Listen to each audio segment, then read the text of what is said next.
sommes arrivés à notre dernière leçon, et pour commencer, j'aimerais vous redonner un petit résumé de ce que nous avons vu jusqu'ici. Dans la première leçon, nous avons vu que nous avons été faits un avec Christ. 2 Corinthiens 5, 17 dit « Si quelqu'un est en Christ, il est une nouvelle création. Les choses anciennes sont passées, voici, toutes choses sont devenues nouvelles. » Être en Christ, c'est comme lorsque les deux deviennent un dans le mariage. Et c'est aussi comme un sarment qui est un avec le cep. Nous avons été placés en Christ. 1 Corinthiens 6, 17 dit « Celui qui s'attache au Seigneur est avec lui un seul esprit. » Nous sommes donc un seul esprit avec le Seigneur. Quand est-ce que cela est arrivé? Cela est arrivé à la croix. Paul dit « J'ai été crucifié avec Christ. » Non seulement Jésus est mort pour moi, mais je suis mort avec lui.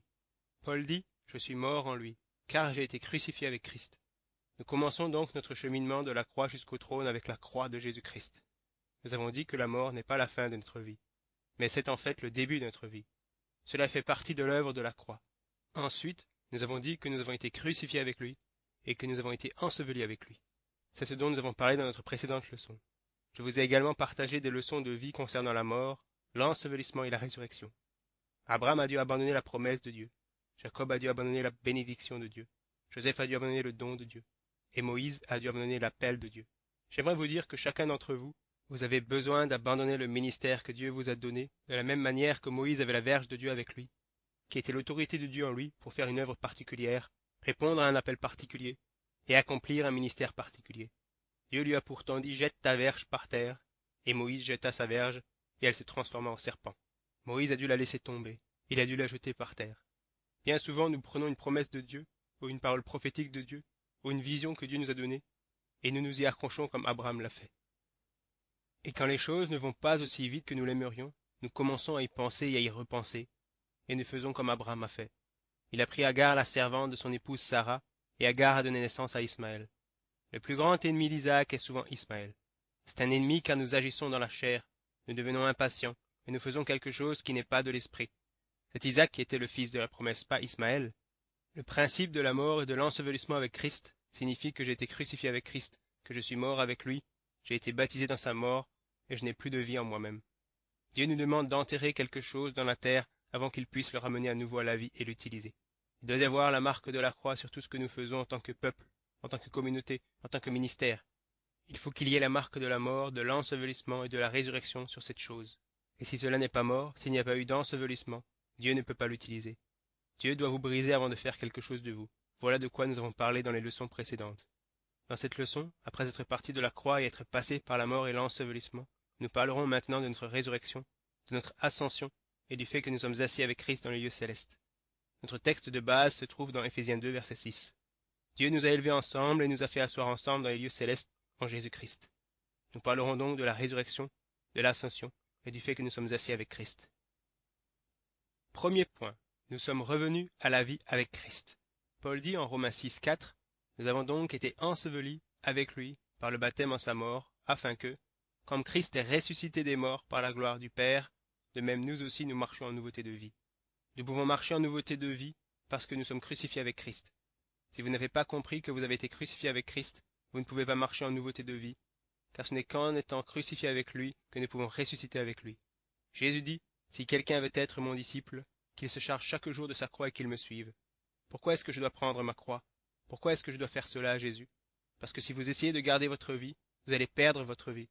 Mais si vous perdez votre vie, si vous renoncez à vous-même, et que vous me suivez, vous trouverez votre vraie vie. Comment pouvez-vous trouver votre vraie vie? Parce que si vous êtes ensevelis avec lui, par le baptême en sa mort, de la même manière que Jésus-Christ est ressuscité des morts par la gloire du Père, de même vous aussi vous marcherez en nouveauté de vie. Verset 5.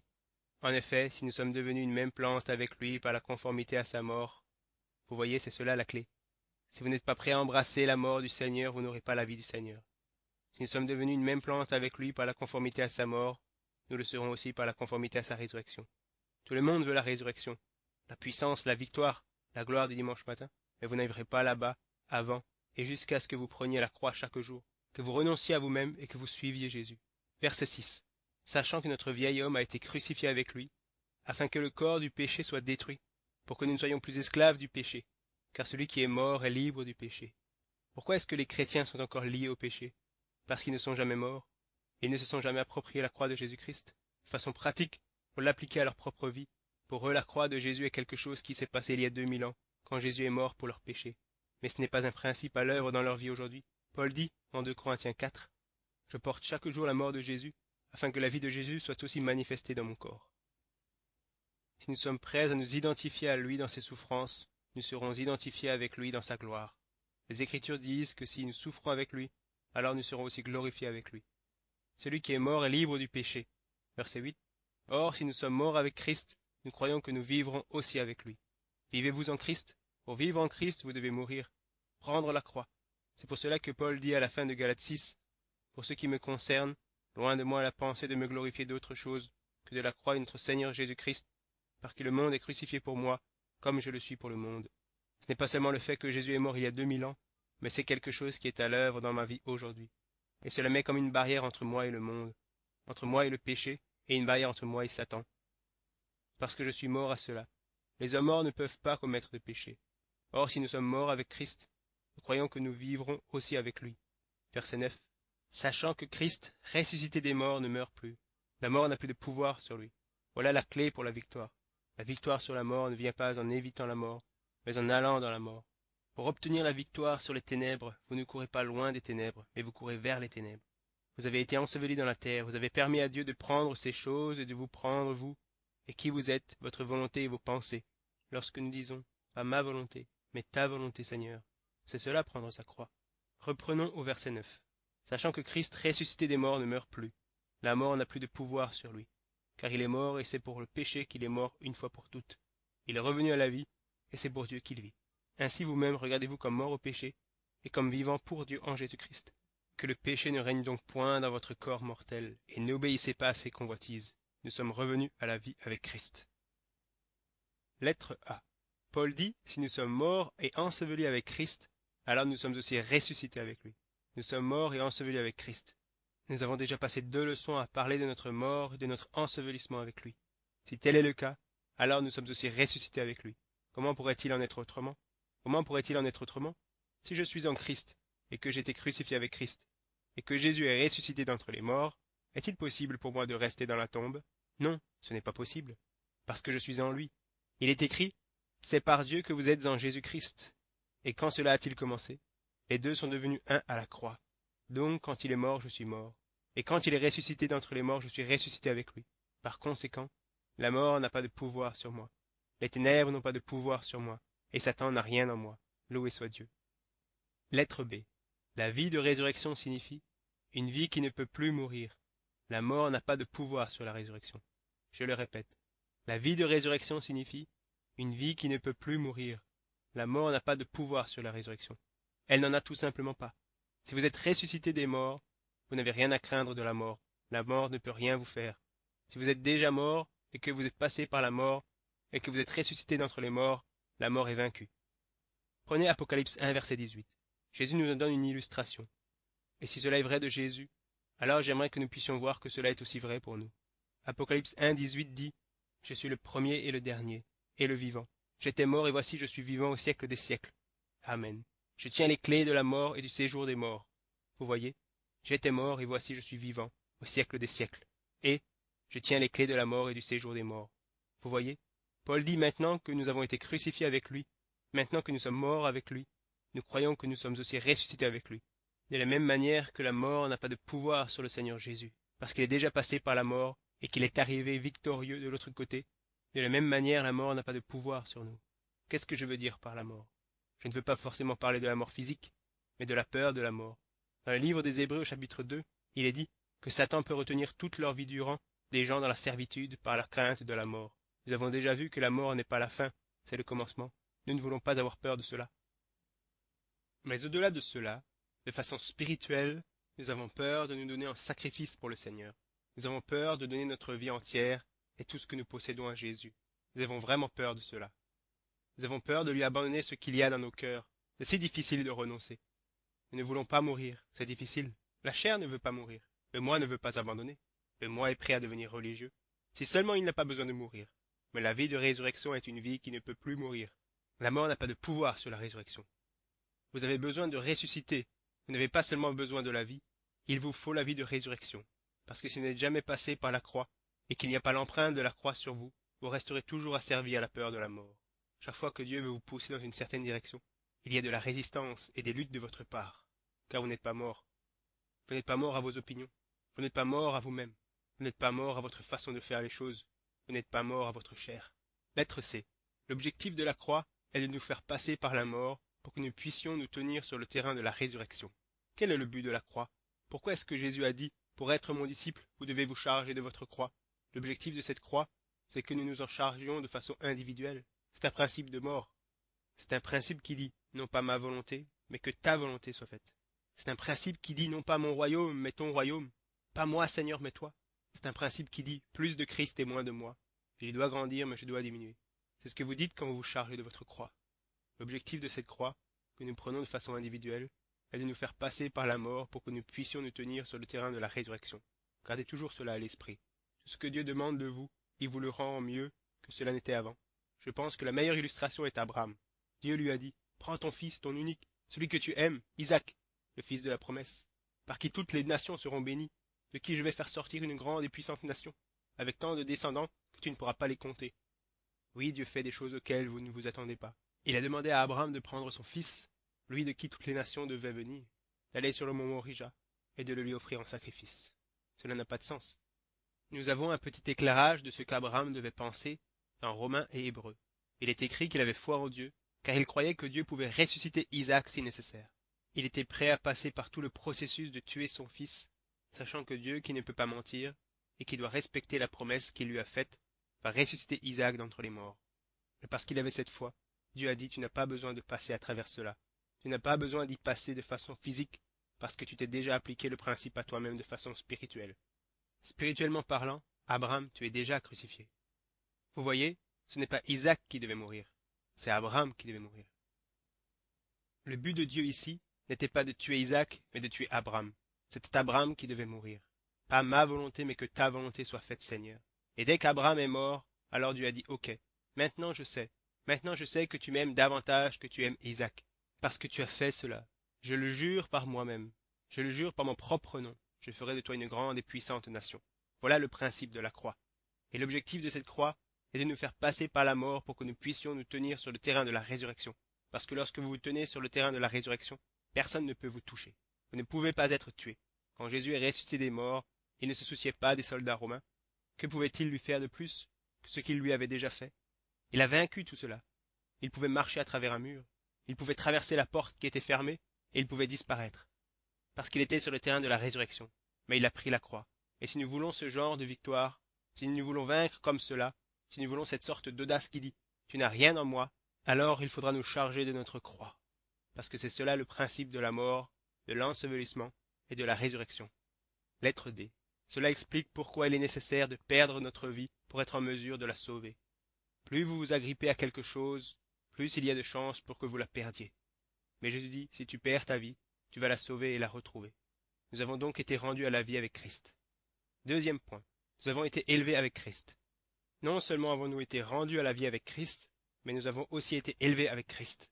Ce principe se trouve dans Éphésiens au chapitre 2, versets 4 à 6.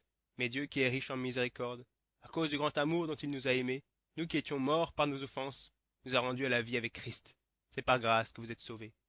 Ça, c'est la résurrection. Mais nous n'avons pas seulement été ressuscités avec Christ. Le verset 6 dit, il nous a élevés ensemble. Ça, c'est l'ascension. Comment est-ce que je sais que c'est l'ascension? C'est parce que le verset suivant dit, il nous a fait asseoir ensemble dans les lieux célestes en Jésus-Christ. Lettre A.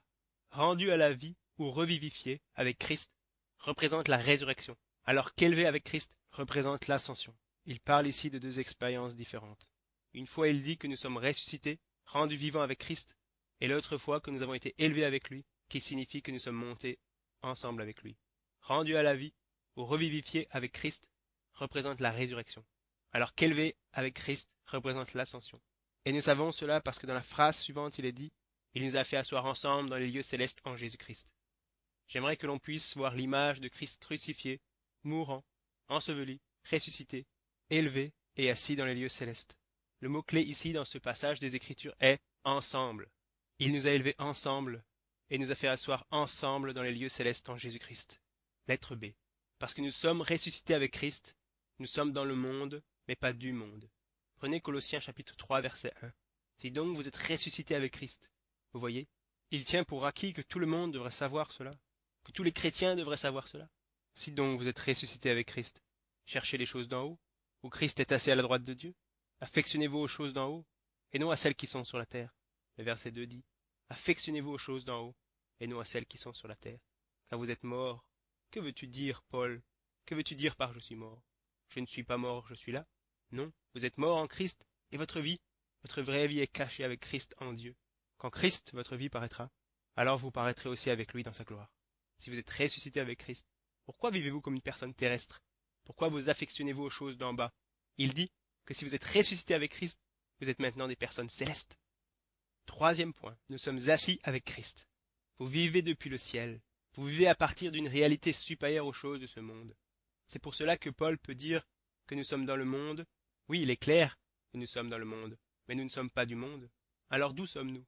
Nous sommes du ciel, parce que si quelqu'un est en Christ, il est une nouvelle création. Il a été élevé avec Christ, et il est assis avec Christ dans les lieux célestes en lui. C'est notre position en Christ. Dans la pensée de Dieu, en ce qui concerne l'autorité, vous avez l'autorité des cieux. Il est difficile pour nous de comprendre que nous pouvons vivre dans plus d'une dimension en même temps. Actuellement, vous vivez dans 4 dimensions, mais vous n'en êtes peut-être pas conscient. Je peux vous dire que vous vivez actuellement dans 4 dimensions. Ce monde dans lequel nous vivons a 3 dimensions, n'est-ce pas? La 4e dimension est le temps. Vous existez donc en même temps dans 3 dimensions spatiales et dans une 4e qui est le temps. Et il y a une 5e dimension, et devinez quelle est cette dimension? C'est le domaine du spirituel. Peut-être que vous vous dites, frère, je ne comprends pas comment vous pouvez dire que je suis assis avec Christ dans les lieux célestes, et qu'en même temps je suis assis dans mon fauteuil à la maison. Je vais au travail demain matin. Comment est-ce que je peux être dans les 2 places en même temps? Ou comment est-ce que je peux exister simultanément dans les 3 dimensions spatiales et dans la dimension temporelle? C'est la même chose. C'est la même chose. Ce que j'essaie de vous expliquer, c'est que les Écritures nous enseignent que le ciel est une réalité présente et pas seulement une espérance future. Lettre B. Les Écritures nous enseignent que le ciel est une réalité présente et pas seulement une espérance future. Si pour vous ce n'est qu'une espérance future, alors vous serez vaincu avant que vous n'atteigniez cette espérance future. Vous vivez vaincu, vous vivez sur cette terre, vous vivez en tant que terrestre, en tant que charnel.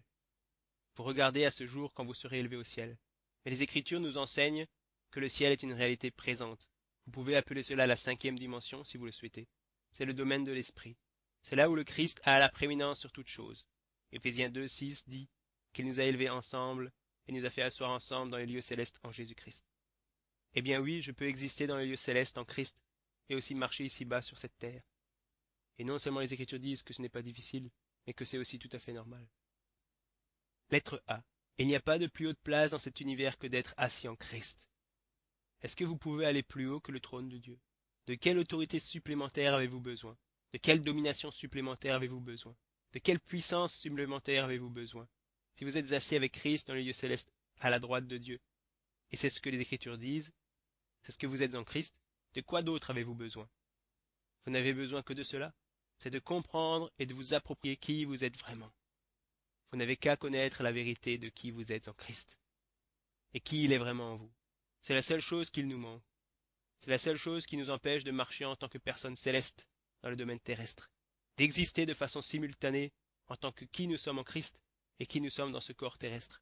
La seule chose qui nous arrête n'est pas le diable, ce ne sont pas nos circonstances, ce n'est pas le pasteur, ce n'est pas votre travail, ou votre conjoint, ou vos enfants, ou vos parents. La seule chose qui nous arrête est, comme le disent les Écritures, mon peuple périt par manque de connaissance. Ils ne connaissent pas la vérité. Et c'est pour cela, dit Jésus, que vous n'êtes pas libres, car si vous connaissiez la vérité vous rendrait libre. La vérité, c'est qu'il n'y a pas de plus haute place dans l'univers que d'être assis avec Christ dans les lieux célestes. Ce que j'essaie de vous communiquer, c'est que c'est exactement comme cela que Dieu vous voit. Tout ce que vous avez à faire, c'est de le croire et de le vivre. N'attendez pas de le voir pour le croire, mais croyez-le sur la base de ce que disent les Écritures. Vous avez besoin de savoir cela à cause de ce qui suit. Lettre C. Toutes les attaques de Satan sont liées à notre position en Christ. D'abord, il essaie de vous garder dans l'aveuglement de qui vous êtes vraiment, aveugle au fait que vous êtes assis avec Christ dans les lieux célestes. Mais si vos yeux s'ouvrent et que vous essayez de marcher là-dedans, tout ce qu'il essaie de faire est d'essayer de vous distraire et de vous rendre davantage attentif à ce domaine terrestre qu'au domaine céleste. Mais si le domaine céleste devient plus réel pour vous que le domaine terrestre, plus rien ne peut vous arrêter. Mais voici pourtant où en sont une majorité de chrétiens. Ils vivent sur la terre, ils pensent comme des terrestres, ils marchent dans la chair, ils marchent sur la terre. Très rarement ils arrivent à franchir cette limite et à avoir un aperçu des cieux, et malheureusement, quand cela arrive, ils retombent ensuite rapidement sur la terre. Cela ne dure qu'un petit moment. Je ne parle pas de vision, mais de réalité. C'est comme un esprit qui nous fait nous élever de telle sorte que même lorsque nous sommes ici sur la terre, je sais que je suis en Christ, que je marche en Christ, et que je suis assis avec lui dans le lieu céleste. Et c'est de là que vient mon autorité pour marcher sur cette terre. C'est pour cela que je suis capable de vivre, car en dehors de lui je ne peux rien faire, parce que je suis assis avec lui dans le lieu céleste. Et lorsque je suis confronté à un démon, à un problème, ou à une circonstance, je n'y suis pas confronté comme un homme terrestre, en essayant de trouver une solution terrestre. Je le vois d'une perspective céleste. Et si vous faites cela assez longtemps, chers frères et sœurs, un jour le ciel deviendra pour vous plus réel que cette terre, et quand cela arrivera, vous vivrez et vous agirez de la même manière qu'ils ont agi en acte 2, acte 3 et acte 4. Cela se passera comme lorsque Jésus dit « Celui qui croit en moi fera aussi les œuvres que je fais, et il en fera de plus grandes, parce que je m'en vais au Père. » La puissance ne vient pas indépendamment de la vérité, en tout cas pas la puissance de Dieu. La puissance de Dieu, du Saint-Esprit, les dons de l'Esprit, ne se manifestent pas réellement indépendamment de la vérité, car la seule façon dont vous pouvez agir avec une vraie onction, une vraie puissance, une vraie vie et une vraie autorité, est de savoir que vous êtes assis avec Christ dans les lieux célestes. Et tout ce que fait Satan, il le fait pour essayer de vous faire tomber de cette position. Mais il ne peut pas vous faire tomber de cette position, parce que vous êtes si haut au-dessus de toute autre chose, comme nous le verrons plus loin.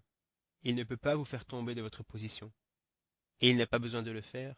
Tout ce qu'il a à faire, c'est de rendre les choses de cette terre tellement plus importantes qu'elles cachent la vérité sur qui vous êtes vraiment. La vérité sur qui vous êtes vraiment. Peut-être que vous vous dites, j'essaie de faire le mieux de ce que je peux pour vivre la vie chrétienne, mais je n'y arrive pas vraiment. Tout cela peut être vrai, mais ce n'est pas qui vous êtes vraiment. Celui que vous êtes vraiment est celui qui est assis dans les lieux célestes. Si seulement cette réalité et cette vérité devenaient plus réelles pour vous que vos défaites, vos péchés et vos circonstances, si seulement la réalité de qui vous êtes en Christ devenait plus importante dans votre vie, en recherchant d'abord le royaume de Dieu et sa justice, pour que toutes ces choses vous soient données en plus.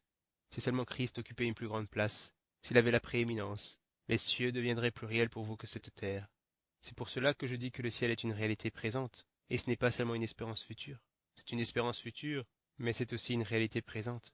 Vous pouvez vivre et marcher depuis les cieux maintenant. Ce n'est pas un coin dans le ciel, c'est une dimension, un domaine, un univers. Le royaume de Dieu remplit toutes choses. C'est pour cela que les Écritures disent « Ne dis pas en ton cœur qui montera au ciel, qui descendra dans l'abîme. » Que dit-elle donc? La parole est près de toi, dans ta bouche et dans ton cœur. Ce n'est pas satisfaisant, si nous n'avons qu'un aperçu du ciel que très rarement, que nous n'arrivons à percer la barrière que de temps en temps, et que nous n'arrivons à avoir un certain sens de ce qui est de l'esprit, une certaine sensation du ciel qu'épisodiquement. Cela doit être quelque chose de plus que de juste y aller de temps en temps. Cela doit être une façon de vivre, cela doit être une réalité qui doit être même plus grande que les choses que nous voyons et qui nous entourent. Vous pouvez aller jusqu'à ce point, et vous devez. Regardons à nouveau dans Éphésiens 2. Nous sommes partis de la croix, et nous arrivons maintenant au trône. Le verset 6 dit « Il nous a élevés ensemble, et nous a fait asseoir ensemble dans les lieux célestes en Jésus-Christ. » Est-ce que vous croyez cela? Croyez-vous vraiment que vous êtes assis avec Christ dans les lieux célestes? Certaines personnes disent oui, je le crois, parce que la parole le dit. Mais je veux dire, le croyez-vous ou non, au point que votre vie en dépende? Nous passons toute notre vie à croire ce que nos yeux voient, et à croire ce que nos oreilles entendent. Si je peux le sentir, le toucher, mettre ma main dessus, alors c'est réel. Cela peut être réel, mais ce n'est pas nécessairement la vérité. Parce que la vérité, c'est que nous sommes assis avec Christ. Le diable dit tu es vaincu, ton corps dit tu es vaincu, tous tes ennemis disent tu es vaincu, tes circonstances disent tu es vaincu. Mais il n'y a pas de plus haute place dans l'univers que d'être assis avec Christ. Et c'est là où vous êtes, et c'est cela la vérité. Et vous devez décider si vous allez croire la parole de Dieu, ou si vous allez passer le reste de votre vie à vivre selon ce que vous voyez et entendez. Le Seigneur a ouvert mes yeux sur tout cela, mes yeux spirituels, à une époque dans ma vie où j'étais vaincu, et où je recherchais le secret de la vie chrétienne en essayant d'avoir la victoire sur le diable, en le blâmant pour tous mes problèmes. J'étais assis dans mon jardin, lisant Éphésiens 1 et 2, et lisant comment Dieu avait exalté le Seigneur Jésus au-dessus de toutes les principautés et les puissances. Cela semblait grand et merveilleux, mais cela ne m'aidait pas le moins du monde, car j'étais vaincu. Mais alors que je continuais de lire dans Éphésiens 2, je suis arrivé au passage où il est écrit qu'il nous a élevés ensemble et qu'il nous a fait asseoir ensemble, ensemble, ensemble, Et ce mot ensemble a comme sauté hors de la page à mon visage. Ensemble. Tout ce qui est à Christ est à moi, et tout ce qui est à moi est à lui, à cause de ce mot ensemble. Ensemble. Ce n'est pas juste comme si Jésus était au-dessus de toute chose, et qu'il essayait de m'aider moi ici sur terre. Il est dit que j'avais été élevé ensemble avec lui, et que je suis assis ensemble avec lui dans les lieux célestes en Christ. C'est comme si une forte lumière me frappait, et j'appelle encore cela aujourd'hui être né de nouveau à nouveau. C'était pour moi comme la révélation de Jésus-Christ. Je savais déjà avant ce que cela signifiait dans mes pensées, mais à ce moment précis, cela cessa d'être simplement des paroles dans un livre, mais devint esprit et vérité. Et j'ai vu la vérité, et la vérité m'a libéré. Cela ne veut pas dire que je ne suis jamais retombé depuis. Cela ne veut pas dire que je suis toujours parfait. Je ne pense pas que quelqu'un soit déjà parfait maintenant. Mais avant, je ne vivais pas selon la vérité. Je sais maintenant que le diable est vaincu. Je sais maintenant qu'il n'a pas de puissance. Ce n'est que l'illusion de la puissance. Et cela vous empêche de voir qui vous êtes vraiment. C'est pour cela qu'il a la victoire sur nous. C'est comme cela qu'il avait la victoire sur moi. Parce que lorsque la lumière du ciel m'a touché, et que j'ai été capable de voir le Seigneur Jésus, j'ai aussi été capable de voir que j'étais assis avec lui. Et si j'étais assis avec lui, contre quoi est-ce que j'avais encore à lutter? J'avais déjà la victoire. J'ai entendu des gens dire « Croyez et vous le recevrez » ou « Croyez avant de le voir et vous le recevrez ». Cela ressemble à une gymnastique mentale ou à une pensée positive. Même si vous ne le croyez pas vraiment, il faut l'affirmer et cela va arriver. Mais ce que j'ai vu ce jour-là était la vérité. Je n'avais pas à faire comme si cela était comme cela. Je n'avais pas à confesser quoi que ce soit. D'après la parole, c'était déjà fait en Christ. Et à partir de ce moment-là, dans mon jardin, toute chose était comme un flash devant moi. Je me suis vu assis avec Christ. Et comment est-ce que j'avais pu être assis avec lui? C'est parce que j'avais été élevé avec lui, comme les Écritures le disent. Et comment est-ce que j'avais été élevé avec lui? C'est parce que j'avais été rendu à la vie avec lui. Et du trône, je suis retourné à la mort, à l'ensevelissement et à la croix. Et j'ai enfin compris Galates 2, verset 20. J'ai été crucifié avec Christ. C'est là où tout a commencé. Et j'étais simplement comme abasourdi. Vous n'avez peut-être pas eu une grande expérience comme je l'ai eue. Plus vous êtes ignorant, plus Dieu a besoin de vous secouer et de faire quelque chose pour vous toucher. Donc pour moi, cela a nécessité quelque chose de très radical. Et je n'ai jamais plus eu une expérience comme celle-là. Mais après une expérience comme celle-là, vous n'avez pas besoin d'autre expérience. Vous n'avez plus rien besoin de voir ou d'entendre une fois que vous avez vu cela. Bien sûr, Dieu nous montrera d'autres choses, car il veut que l'on apprenne de lui. Mais cette expérience était fondamentale pour moi, car ce jour-là, j'ai compris que je ne pouvais pas être atteint par le diable. Je ne pouvais pas être atteint par lui. Je ne pouvais pas être atteint par les gens. Les gens ne pouvaient rien me faire. Le diable ne pouvait rien me faire. Car il n'y avait pas de place plus haute dans cet univers que Dieu a créé que d'être assis avec Christ dans les lieux célestes. Car cela est en dehors de cet univers. Dieu existe en dehors du temps, car il a créé le temps. C'est cela être assis avec Christ dans les lieux célestes. Prenons Éphésiens 1 en commençant au verset 15. Voici le passage des Écritures que je lisais ce jour-là, quand le Seigneur a ouvert mes yeux. Comme la plupart des chrétiens, nous n'avons pas de problème pour croire que Jésus est exalté au-dessus de toutes choses. Nous n'avons pas de problème pour croire que Jésus est Seigneur. Ce que nous avons du mal à comprendre et à croire, c'est comment est-ce que cela nous touche, quelles conséquences il y a pour nous.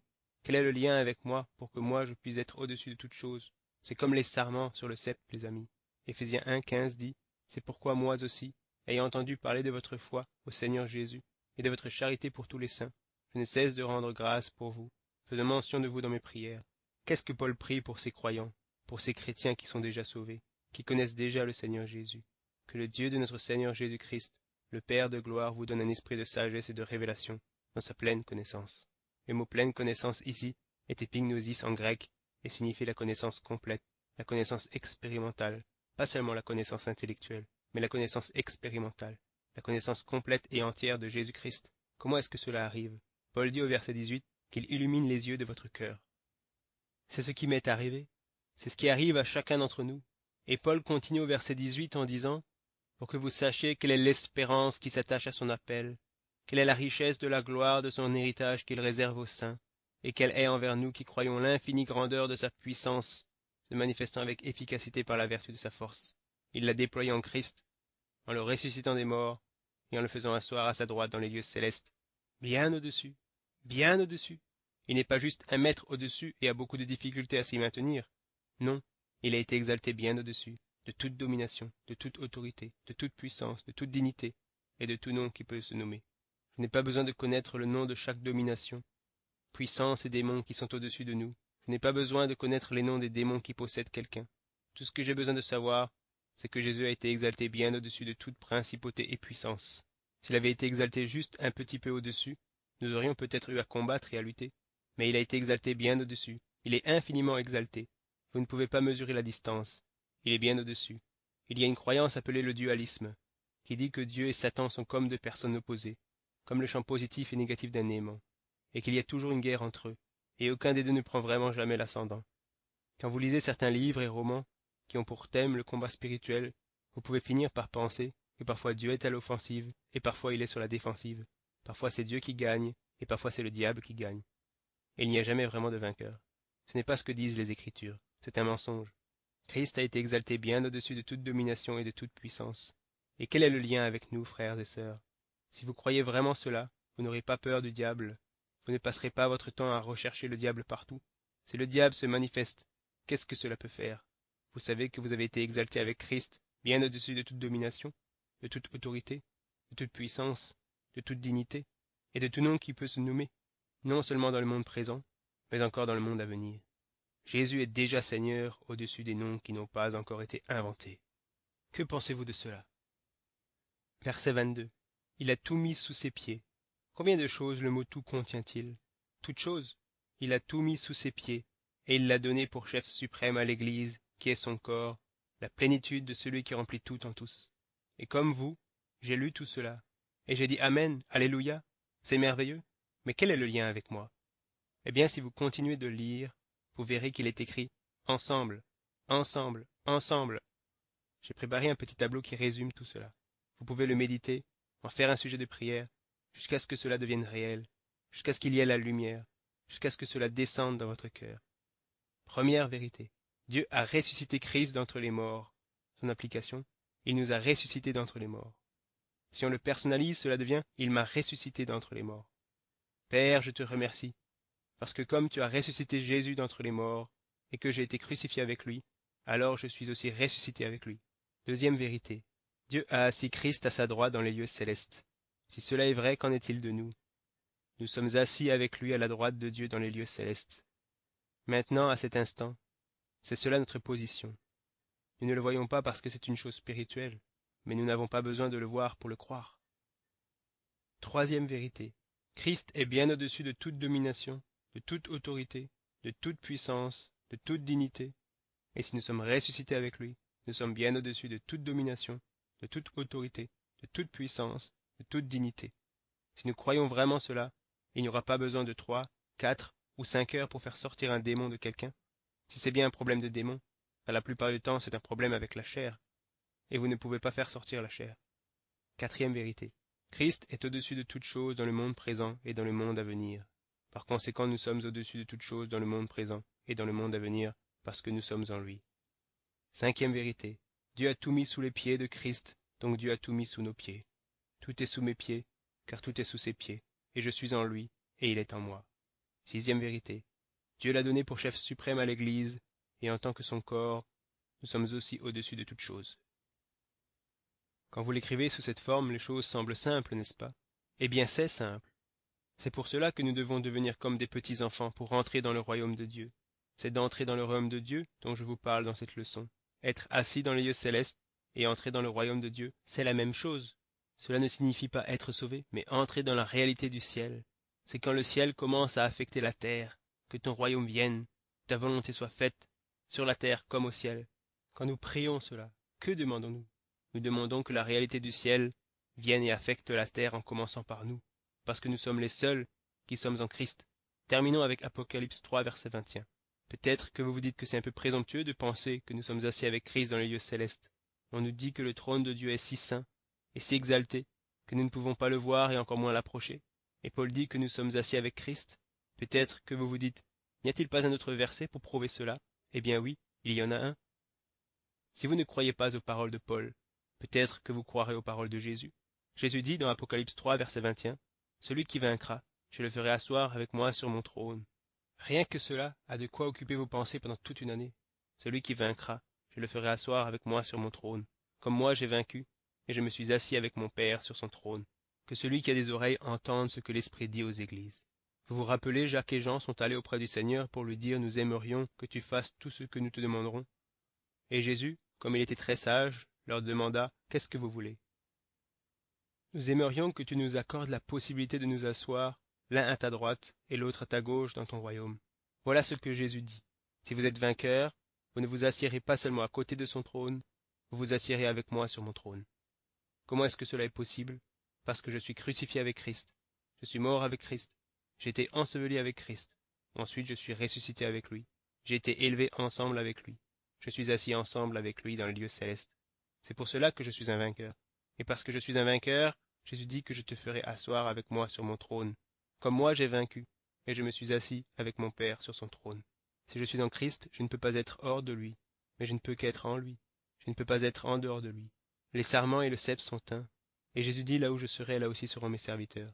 Mais il a dit à Jacques et à Jean, voulez-vous, ou êtes-vous capables, de boire de la coupe dont je dois boire, et êtes-vous prêts à être baptisés du baptême dont je dois être baptisé? Ils ont répondu, oui, Seigneur, nous le pouvons. Et nous voyons que chacun de ses disciples a bu cette coupe, et ils ont été baptisés dans ce baptême de la mort. Ils ont souffert avec lui, et maintenant ils règnent avec lui. Ils sont assis avec lui dans les lieux célestes.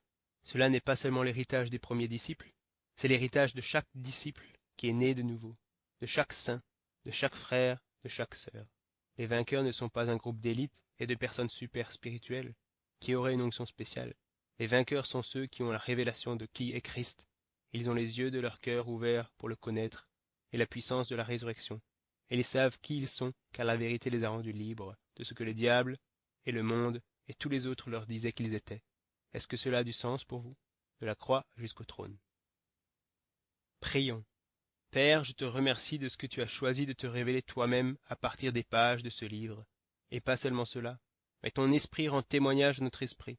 Et ces paroles ne sont pas seulement des paroles, mais ce sont des vérités, écrites sur du papier, et aussi écrites par l'esprit. Ce sont des principes à partir desquels nous pouvons vivre. Ce n'est pas quelque chose que nous avons besoin d'essayer d'atteindre, mais quelque chose qui est accompli et fini. Et la bonne nouvelle, Seigneur, c'est que tout ce que nous avons à faire, c'est de le partager, de le croire, de croire que cela est à nous, de marcher et de vivre en accord avec cela. Pour certains, cela est une crise, c'est un événement, car tout leur est révélé tout d'un coup. Et avec le temps qui passe, ils arrivent à comprendre tout ce que cela signifie. Pour d'autres, c'est un processus, c'est une compréhension qui vient au fur et à mesure dans l'apprentissage et la connaissance. Et ensuite le grand événement arrive, et nous ne sommes plus les mêmes. Quel que soit le moyen que tu choisis pour te révéler aux uns ou aux autres, de façon individuelle, Seigneur, cela est ton affaire. C'est la façon dont tu travailles avec chacun d'entre nous. Mon Seigneur, je ne veux pas que quelqu'un recherche une grande expérience comme je l'ai eue. Je veux juste prier comme Paul, que tu illumines les yeux de notre cœur, pour que nous puissions connaître, pour que nous puissions voir, pour que nous puissions entendre ce que l'Esprit dit, alors que nous sommes fidèles dans l'étude de ta parole et dans l'acceptation de ses principes en tant que vérité, avant que nous les voyions dans nos vies. Je prie que tu puisses nous rencontrer dans notre foi et que tu puisses commencer à nous emmener dans l'expérience des choses dans lesquelles nous disons croire, pour que nous puissions les mettre en pratique et porter le témoignage de Jésus sur la terre, pas juste prêcher une bonne parole, mais démontrer la vérité que nous proclamons. Je te remercie parce que nous sommes crucifiés avec Christ. Nous sommes ensevelis avec lui dans le baptême en sa mort. Nous sommes ressuscités avec lui. Nous avons été élevés avec lui. Et nous sommes assis ensemble dans les lieux célestes en Christ. Père, que nous puissions vivre selon ce que tu nous as révélé. Nous te louons et nous te glorifions, Seigneur. Je te remercie car celui qui est en moi est plus grand que celui qui est dans le monde. Je te remercie de ce que le Fils de Dieu a été révélé et est révélé pour qu'il puisse détruire les œuvres du diable. Je te remercie de ce que nous connaîtrons la vérité qui est Christ, et que la vérité nous rendra libres. Et celui que le Fils libère est réellement libre. Je te loue, Seigneur, de ce qu'il n'y a pas de plus haut royaume, pas de plus haute domination, pas de plus haut nom que le tien. Que tu sois glorifié, Seigneur, que tu sois exalté. Merci pour ta miséricorde.